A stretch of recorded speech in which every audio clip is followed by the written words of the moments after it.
Hi, so today I'm rebuilding my Weber Genesis Platinum grill.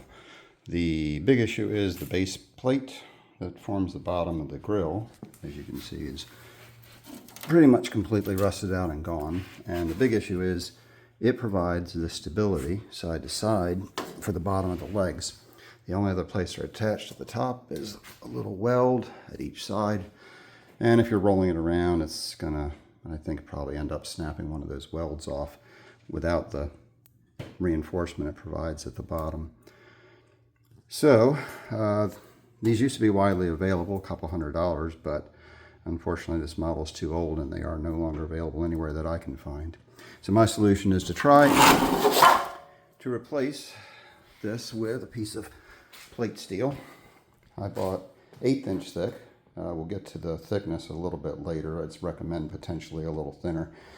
But for me, I got a 36 1/4 by 18 inch wide piece of 1/8 steel that I'm going to lay in the bottom. I had it cut to size at the, I went to a machine shop and just, they had a small piece of scrap, so it wasn't very much, 65 bucks. I notched out the corners with a metal blade on a Sawzall to drop in on top of this rail and this side rail. It'll just drop in on top of that. That'll be the support. And then it'll be across the top and front and back. The thing I would have done if I had it to do over again, instead of making this 36 1/4 by 18, I would have added an inch at the back and an inch at the front. I would have made it 20 inches wide. And that extra inch, I would have had them turn down at a 90-degree angle. And the reason for that is if you look at the back panel on these, it's locked in by this little flange here.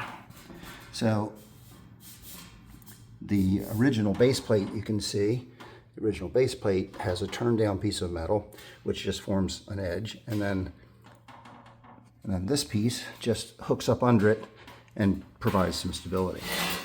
So if you do go to a machine shop, I'd recommend, instead of dealing with what I'm doing, angle iron, have them make this an inch longer and just bend that inch down, an inch longer on the other side. Same thing, bend an inch down.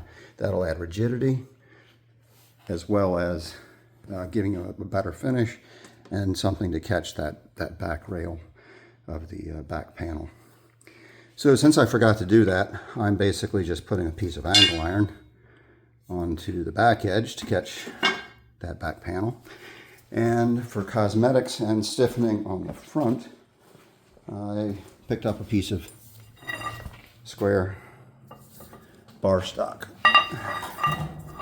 So that will form a little bit of support on the front just below the plate, and that'll also give me extra support for the doors.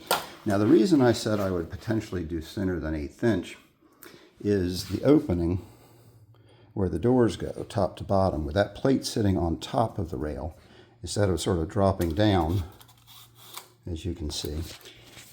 The opening in here with an 1/8 inch piece of plate is going to be a little bit tight for the doors. I think it's still going to be fine. I think there's enough room. This top plate has some flex to it, so I think I'll be fine, but we'll have to see how that works out. But definitely don't go any thicker than 1/8 inch, and maybe go, you know, if there's something a little bit undersized from 1/8 inch, I might consider that. Depending on how thick it is or how flexible it is, then maybe you would be better to go to a piece of angle iron and this square stock as the front and back supports to give it more rigidity if you go with something much thinner. Anyway, we'll see how this works. I'm going to go ahead and put it together. I've just finished drilling a few holes to pop a couple rivets in to hold that sturdy while I put a couple tack welds on it. But if you don't have a welder, I think a few rivets would be just fine. If you use a larger size, you can get stainless steel rivets instead of just aluminum ones. They have more strength. You will need something larger than just one of these inexpensive rivet guns. That's not going to do it with a big rivet. For $25 or $30, you can get a little bit more capable rivet gun that will put those in. Anyway, we're gonna go ahead and finish drilling out the holes for the front bar stock and put this together, paint it up with some cold galvanized and some paint and see how things look. All right, so this worked out pretty well. The new base is in.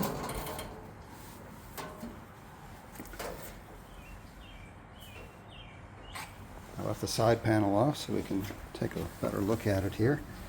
You can see the 1/8 inch of plate steel I put in. I used some rivets. I should have cut just slightly shorter here. You can see the weld on the crossbar has that propped up a little bit. So I'd probably cut that back just a little more clearance in the future. If I did it again, there are little plastic clips that go up in this piece and that I pulled out of the old base. You can see right here where this hole was, there was a plastic clip. It is the holder for these bars that hold the doors on. So that slides down into that. So I drilled a hole, put those into this one. I was definitely tight for the doors, clearance wise. I had to remove this panel and I had to squeeze it a bit. I just used a rubber mallet and just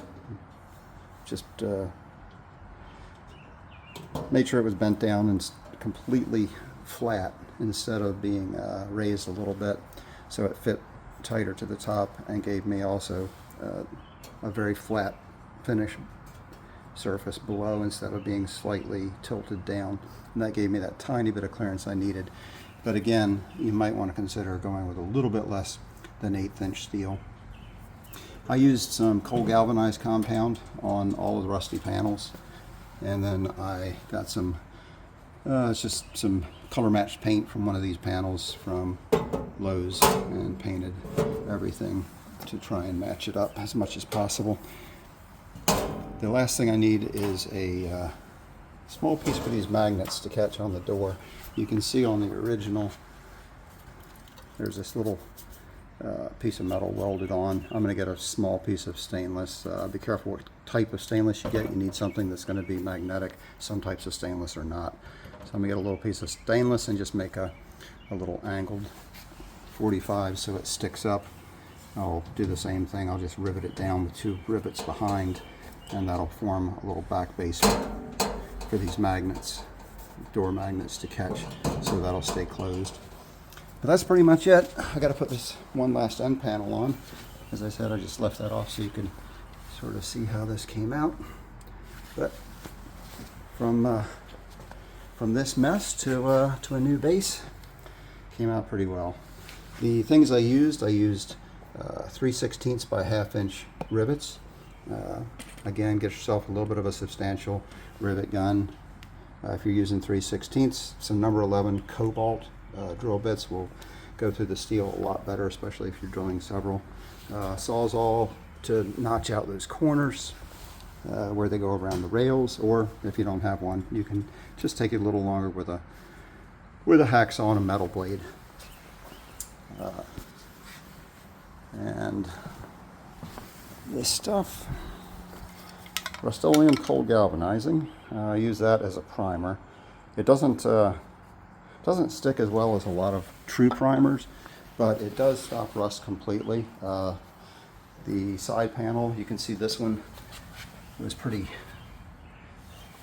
I just evened it off so it wouldn't look so jagged, but I sprayed it down with the cold galvanized and then painted it with the